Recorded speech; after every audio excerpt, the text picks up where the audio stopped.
होना बहुत जरूरी है, क्योंकि बहुत लोग हमसे परिचित नहीं होंगे। लेकिन मैं बताना चाहूँगा कि मैं सेकंड ब्रांच से आया हूँ। अभी मैंने नई ज्वाइनिंग की है, मैथ और फिजिक्स पढ़ाता हूँ। ठीक है। और ये हमारा स्वतंत्रता दिवस है, ये समझ लीजिए 75वां स्वतंत्रता दिवस है। लेकिन समस्या इस बात की आ रही है कि बहुत लोग इसका मतलब नहीं समझ पा रहे हैं। बहुत लोग इसका मतलब नहीं समझ पा रहे हैं कि स्वतंत्रता दिवस होता क्या है और मतलब इसे कैसे मनाना चाहिए। बहुत सारी समस्याएं क्रिएट होती हैं। कुछ लोग ये समझ बैठते हैं कि हम स्वतंत्र हैं तो हम स्वतंत्र हैं, लेकिन बात इस बात की है कि स्वतंत्र तो आप हैं, लेकिन आपकी स्वतंत्रता वहीं तक है जहां तक दूसरे को नुकसान ना पहुंचने पाए। ऐसा नहीं है कि आप स्वतंत्र हैं तो आप अपने हाथ में कटार ले लीजिए और उसको लेकर के आप रास्ते में घूमने लगे, उसको आप नचाने लगिए, आप बोलने लगिए मैं स्वतंत्र हूं। तो अगर किसी की गर्दन कट जाएगी उससे तो आप स्वतंत्र नहीं है, आप वहां पे भ्रष्टाचार कर रहे हैं। ठीक है। और एक बात रहती है कि अगर हमें स्वतंत्रता मिली है तो स्वतंत्रता मिलने के लिए हमारे देश के जवानों ने न जाने क्या क्या कष्ट उठाए और न जाने उन्होंने कितना संघर्ष किया, अपनी जानें गंवा दी, पता ही क्या क्या किया। हमें इतना तो नहीं पता, क्योंकि उस वक्त हम थे नहीं। जो पढ़ते हैं वही जान सकते हैं। और बहुत कुछ बताना तो खैर नामुमकिन है, बहुत कुछ नहीं बताया जा सकता है, लेकिन फिर भी बहुत कुछ बताया जाएगा। जैसा कि बात आती है कि अगर हमको किसी मुकाम पर पहुंचना है, भाई आवाज नहीं करिए, अगर कोई बात की दिक्कत है तो शांत रहिए। ठीक है। आवाज करने से काम नहीं चलेगा, क्योंकि मैं देख पा रहा हूं कि यहाँ पे जैसे बच्चे स्टेज पे आके डांस कर रहे हैं या कोई बच्चा सॉन्ग गा रहा है, लेकिन कुछ बच्चे क्या उनका हौसला बढ़ाना नहीं जानते, क्योंकि खुद को तो कुछ करना आता नहीं है। अगर जो स्टेज पे पहुंच पा रहा है तो उसका अगर हौसला बढ़ा दे तो हो सकता आगे चल करके वो तरक्की कर जाए। लेकिन फिर भी ऐसा नहीं, अगर कोई हौसला नहीं बढ़ाता है लेकिन फिर भी हम तरक्की कर सकते हैं। तो देखिए, जैसे अगर हम किसी मुकाम पर पहुंचना चाह रहे हैं तो उसके लिए होना क्या चाहिए। सबसे पहले एक लाइन बोलूंगा कि लक्ष्य न ओझल होने पाए, लक्ष्य न ओझल होने पाए, तू सदा कदम मिलाकर चल, मंजिल तेरे पग चूमेगी, मंजिल तेरे पग चूमेगी, आज नहीं तो निश्चित कर, आज नहीं तो निश्चित कर। और जो है कहने का मतलब यही है कि अगर आपने एक अपना लक्ष्य बना लिया है कि मुझको इस मुकाम पर पहुंचना है, तो आप कब पहुंच पाएंगे, जब अपने लक्ष्य से अडिग नहीं होंगे। मैंने बताया कि लक्ष्य न ओझल होने पाए, तू सदा कदम मिलाकर चल। कदम मिलाकर चलने का मतलब यहाँ पर यह है कि जिस मुकाम पर पहुंचना है उसके लिए निरंतर प्रयास करते रहिए। कभी भी कोई इंसान धरती से डायरेक्ट जो है छत पे नहीं पहुंच जाता है, स्टेप बाय स्टेप हमें एक एक जीना चढ़ना पड़ता है। तो उसी प्रकार से अगर किसी मुकाम को पाना है तो जो है हमें एक एक स्टेप आगे बढ़ना पड़ेगा। जब एक एक स्टेप हम आगे बढ़ेंगे तभी जा करके अपनी बुलंदी को छू पाएंगे। और एक बात आती है, कुछ लोग जैसे असफल हो जाते हैं, कुछ लोग जैसे असफल हो जाते हैं तो कहते हैं कि मैं अब कुछ नहीं कर पाऊंगा, अपना मन मार करके बैठ जाते हैं। लेकिन ऐसा नहीं, असफलता भी हमें बहुत कुछ सिखाती है। जैसे आपने थॉमस अल्वा एडिसन को देखा होगा, न्यूटन को देखा होगा, इन लोगों ने बहुत सारे प्रैक्टिकल किए तब जा करके हमें कुछ बता पाए। उसके लिए भी एक लाइन बोलूंगा मैं, असफलता एक चुनौती है, असफलता एक चुनौती है, इसे स्वीकार करो। असफलता एक चुनौती है, इसे स्वीकार करो। क्या कमी रह गई देखो और सुधार करो, क्या कमी रह गई देखो और सुधार करो।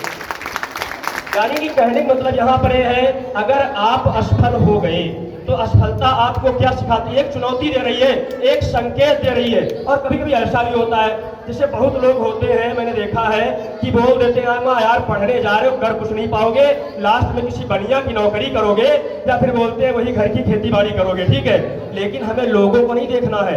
अगर हम तरक्की करेंगे, अगर हम तरक्की के मुकाम पे जा रहे हैं तो पहले दुनिया हमको क्या करेगी, निराश करेगी, जिससे आप अपनी जगह पर बैठ जाएं। और लोगों से समाज में क्या कहेगी, अरे बहुत मेहनत करता है, बहुत ये सब करता है, कर कुछ नहीं पाएगा, इसके घर वाले ऐसे थे वैसे थे, पता नहीं क्या क्या बोलते हैं। लेकिन भाई मेरे एक बात मैं जानता हूं, जो लोग आपकी सफलता को धीमे धीमे जो आप सफल हो रहे हैं उसको देख के चल रहे हैं या उनके मन में कोई गंदे विचार आ रहे हैं, लेकिन जब आप सफल हो जाएंगे, लेकिन जब आप सफल हो जाएंगे तो वही लोग आपसे कहते हैं सर मेरा एक काम कर दीजिए, सर मेरा एक काम कर दीजिए। आप बताइए, देखिए बात यहाँ पर आगे बताइए कि पहले वो लोग आपकी बुराई कर रहे थे ना, पहले वो लोग आपकी बुराई कर रहे थे, लेकिन आज मैंने क्या देखा कि जब आप सफल हो गए तो वही आपसे सर कह रहे हैं। यानी पहले बुराई करते थे, पहले कहते थे कुछ नहीं कर पाएगा, ऐसा है वैसा है, पता नहीं क्या क्या बोलते थे, उसके बाद में आज पढ़ाई कर रहे हैं, आज आपसे सर कह रहे हैं। तो यानी कहने का मतलब है, कहते हैं हीना रंग लाती है,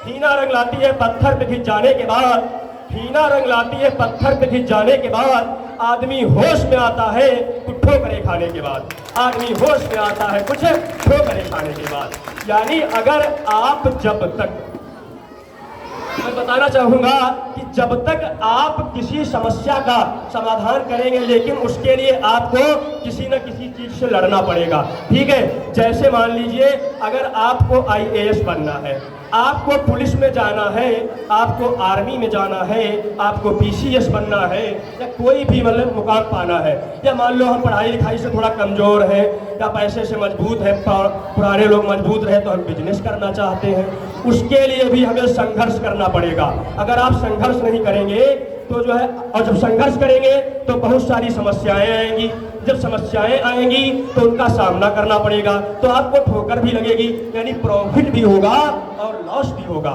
लेकिन ऐसा नहीं कि जब प्रॉफिट हो तब तो भैया हम हाहाकार मचा रहे हैं, और जब लॉस होने लगे तो बिल में घुस के बैठ जाएं, तो दिक्कत हो जाएगी ना।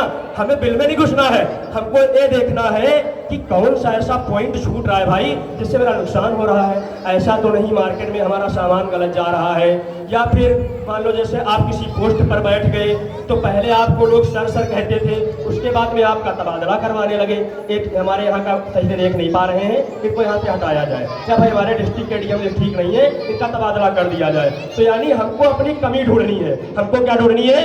अपनी कमी। और अगर आपकी कोई कमी बताता है, अगर आपकी कोई कमी बताता है तो समझ लीजिए आपका सबसे सच्चा साथी वही है। जो मुंह पर बढ़ाई करते हैं वो दिल के काले होते हैं, जो मुंह पर बढ़ाई करते हो दिल के काले होते हैं, और जो आपकी मुंह पर बुराई नहीं मतलब आपको एक सजेशन देते हैं, एक सुझाव देते हैं कि भैया आपने ऐसा किया, ऐसा नहीं, ऐसा करना चाहिए, लेकिन फिर भी हमें उनकी बात तुरंत माननी नहीं है, हमें पहले उस पर विचार करना है कि ऐसा तो नहीं कहीं हमको मार्ग से भटका रहे हैं। मंथन करेंगे हम, मंथन करने के बाद अगर हमें प्लस पॉइंट मिलता है, अगर प्लस पॉइंट मिलता तो ले लेंगे, अगर माइनस पॉइंट मिलता है तो उसे छोड़ देंगे। यानी हमें गलत चीजों को नहीं देखना है, हमें पॉजिटिव थिंकिंग रखनी है। पॉजिटिव थिंकिंग रखने से हमें सफलता मिलेगी। एक चीज और, एक लाइन और बोलूंगा मैं कि कहते हैं लहरों से डरकर नौका पार नहीं होती, लहरों से डरकर नौका पार नहीं होती, कोशिश करने वालों की कभी हार नहीं होती, कोशिश करने वालों की कभी हार नहीं होती।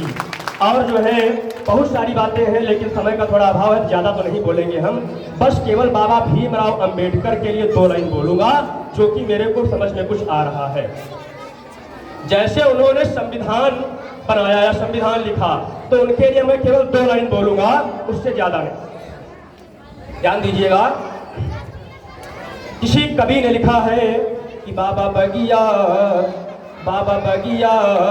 लगायो फूल जार, तो बाबा बगिया लगायो फूल जार, महक आवे फूलवन की, बाबा बगिया लगायो फूल जार, महक आवे फूलवन की, तुम ही ने बाबा संविधानवा बनायो, तुम ही ने बाबा संविधानवा बनायो, तुम ही ने दिए अधिकार, तुम ही ने दिए अधिकार, महक आवे फूलवन की, बाबा बगिया लगायो फूल जार, महक आवे फूलवन की। ये है बाबा भीमराव अंबेडकर के लिए, उन्होंने बड़ा संघर्ष किया है। ठीक है, और 2 पंक्तियां हम शहीदों के लिए भी बोलेंगे, क्योंकि शहीदों ने भी जो है बहुत कुछ किया है, उनके लिए भी 2 पंक्तियां बोलना चाहेंगे हम, जरा सुनिएगा।